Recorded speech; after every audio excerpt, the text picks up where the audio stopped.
कन्यादान का सिस्टम जाति व्यवस्था की वजह से निर्माण हुआ। कन्या कोई वस्तु नहीं है जिसको दान किया जाए, परंतु उन्होंने एक धार्मिक व्यवस्था बनाई, कन्यादान। काय के लिए? क्योंकि स्त्री अगर उपवर हो गई, शादी योग्य हो गई, तो उसकी शादी करने की जिम्मेवारी मां बाप की ही होगी। अगर पुराने फिल्मों को देखो, पुराने फिल्म 60-50 के, तो उसमें एक बूढ़ा बाप होता है या बूढ़ी मां होती है। वो क्या कहती है? ये अभी आखिरी लड़की है, इसके हाथ पीले कर दूंगी तो जिम्मेवारी खत्म हो जाएगी, तो फिर मैं काशी या वाराणसी या हरिद्वार चली जाऊंगी। ये कन्यादान का एक काम जो है बचा हुआ है। ये पुराने फिल्मों में आप देखेंगे, ये ब्राह्मणिकल सोशल ऑर्डर की जो बातें हैं वो आपको मिलेगी वहां। एक कन्यादान का जो सिस्टम है, एक कन्या का सिस्टम रखा उन्होंने कि परिवार ही कन्या का शादी करेगा। क्योंकि अगर कन्या खुद, लड़की खुद अपने पसंद से शादी करेगी तो वो जाति के बाहर जाकर शादी कर सकती है। अगर उसने ऐसा किया तो जाति व्यवस्था खतरे में पड़ सकती है,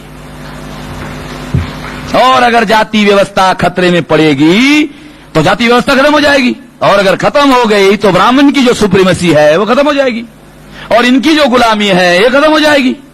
ये नहीं होनी चाहिए, कन्यादान का सिस्टम बनाया। दूसरी बात,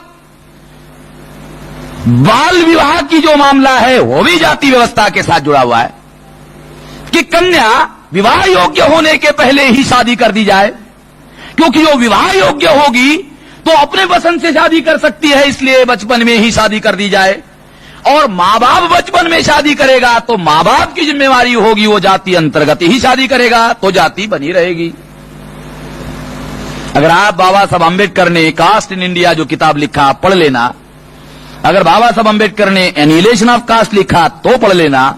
जो मैं कह रहा हूं उसके एविडेंसेस वहां मिलेंगे, जो मैं विश्लेषण कर रहा हूं उसमें और विस्तार से आपको एविडेंसेस मिल जाएंगे।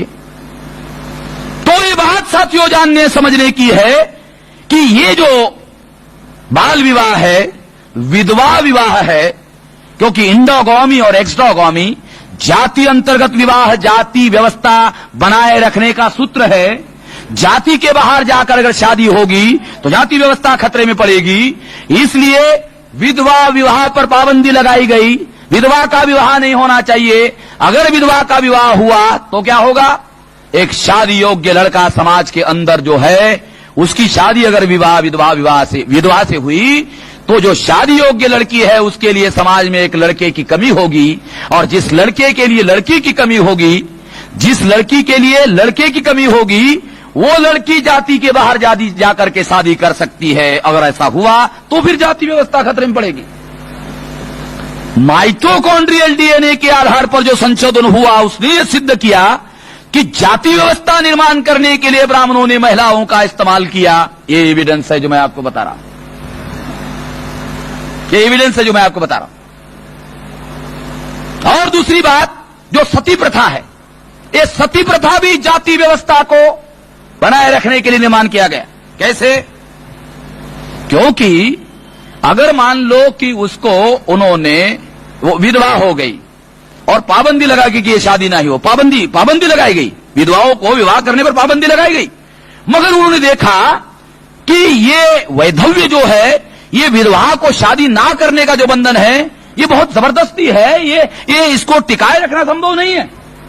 तो इसलिए उन्होंने योजना बनाई कि ये जो विधवा है ये दिखने के लिए सुंदर नहीं दिखनी चाहिए, तो उसके बाल काट दिए ताकि कोई आकर्षित ना हो और कोई उसके साथ शादी करने के लिए तैयार ना हो जाए। यानी किसी भी स्थिति में ये जाति व्यवस्था बनी ही रहनी चाहिए। और इसके बावजूद भी उन्होंने सोचा कि इसके बावजूद भी शादी हो सकती है, इसलिए दूसरा तरीका निकाला। वो तरीका था सती प्रथा। यानी आपका पति मर गया तो वो पति मर गया तो उसके साथ ही वो सती जानी चाहिए। तो उसका नाम सती क्यों रखा? क्योंकि अपने पति के साथ मरने वाली जो स्त्री है ये पतिव्रता स्त्री है, और ये पतिव्रता स्त्री है, ये सच्च चरित्र स्त्री है। सच्च चरित्र ये सच चरित्र स्त्री है, इसीलिए ये सती है। वो ये जो गलत और घटिया काम किया, इस गलत और घटिया काम का उन्होंने गौरव किया। देखिए ख्याल रखना, ये जो घटिया काम किया, उस घटिया काम का नाम क्या रखा? बढ़िया, सती। ये सत्य के लिए जान दे रही है, ये सती है। उसको जो घटिया काम करवाया, उसका नाम उसने गौरवशाली रखा। जैसे आज भी गुजरात में ये जो पांडुरंग शास्त्री आठवले का जो अपना स्वाध्याय परिवार चल रहा है, ये समंदर में मछली पकड़ने वाले जो मछुआरे हैं, उसको क्या कहते हैं? समुद्र पुत्र, सागर पुत्र। अब मछली पकड़ने का काम बंद नहीं हुआ, फिर भी सागर पुत्र, तो उसको भी लगता है सागर पुत्र। बहुत बढ़िया। दूसरा, ये जो अछूत है, उसका नाम रखा भावपुत्र। और उधर एक वागरी है, सोमैया की तरह, ये सोमैया है अहमदाबाद गुजरात का, क्योंकि मेरे पास में एविडेंस होते हैं भाई, ये एविडेंस होना चाहिए। उधर वो वागरी है, जाति की नाम है मोस्ट बैकवर्ड, वागरी। वो वागरी को उन्होंने कहा देवी पुत्र। कुछ भी हालत में परिवर्तन नहीं होता, नाम में बदल जाता है, देवी पुत्र। तो लोग जो गलत और घटिया जीवन जी रहे हैं, उसमें ही उनके अंदर गौरव भाव पैदा किया जाए। ये जो सती प्रथा है, ये घटिया बात थी, मगर उसका नाम उन्होंने सती प्रथा रखा।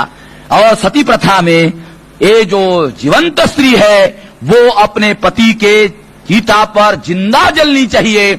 इसके लिए स्त्री में प्रेरणा पैदा की जाए।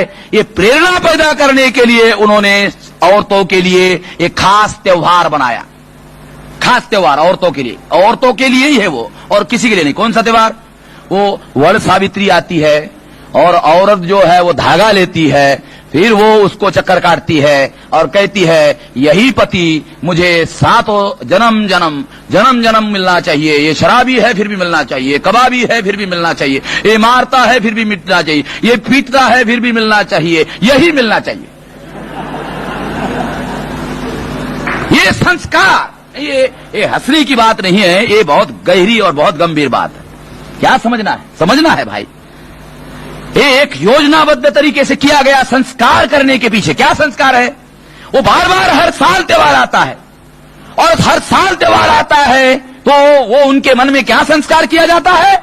एक संस्कार किया जाता है, यही पति तुमको मिलने वाला है और कोई पति मिलने वाला नहीं है, और अगर तुम जिंदा रहती हो तो जब तक जिंदा रहोगी तब तक तुम्हारा पुनर्मिलन होने के लिए लेट हो जाओगी, क्योंकि अगर तुम अपने पति के चिता पर मर जाओगी तो एक ही तारीख को एक ही समय को पैदा हो जाओगी, पुनर्जन्म हो जाएगा, फिर दोनों का मिलन भी हो जाएगा अगर एक साथ जाओगी।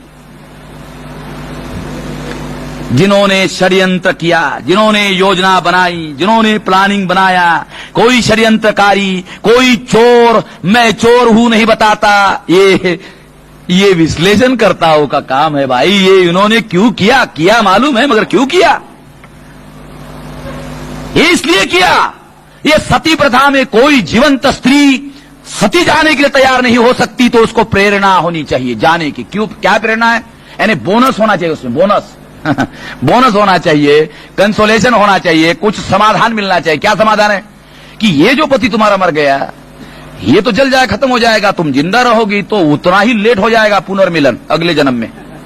तो तुम अगर इसके साथ ही चली गई तो दोनों का एक साथ जन्म हो जाएगा, एक साथ जन्म हो जाएगा, पुनर्मिलन भी हो जाएगा, क्योंकि जन्म जन्म में यही पति मिलना है, दूसरा तो मिलना नहीं है, तो तय है। जन्म जन्म का जो सिद्धांत है, जन्म जन्म की जो थ्योरी है, ये जन्म जन्म की थ्योरी ये प्रेरणा पैदा करने के लिए और सती जाने के लिए, प्रेरित करने के लिए कि उसके अंदर जलकर मरने की प्रेरणा पैदा हो, इसके लिए ये किया गया। इतना साधारण मामला नहीं है ये सारा मामला जाति व्यवस्था को बनाए रखने के लिए हुआ, क्योंकि जो सती नहीं जाएगी वो जाति के बाहर जाकर शादी करेगी। जाति अगर जाएगी नहीं तो शादी बाहर जाति के बाहर जाकर करेगी, जाति व्यवस्था खतरे में पड़ेगी, खतरे में पड़ेगी, ब्राह्मण का वर्चस्व खत्म हो जाएगा, उसकी सुप्रीमेसी खत्म हो जाएगी। कल्पना करो उन लोगों ने जाति व्यवस्था को बनाए रखने के लिए जिन्होंने निर्माण किया, उनको बनाए रखने के लिए बहुत पापड़ बेलने पड़े, ये जितना घटियापन और घटिया संस्कृति और घटिया संस्कार और घटिया बहुत सारी बातें उन्होंने पैदा की, ये सब जाति व्यवस्था को दीर्घकाल तक बनाए रखने के लिए की। ये विश्लेषण के आधार पर, डीएनए के आधार पर, डीएनए का संशोधन हुआ, इसके आधार पर अब ये निर्विवाद रूप से सिद्ध करना संभव हो गया है।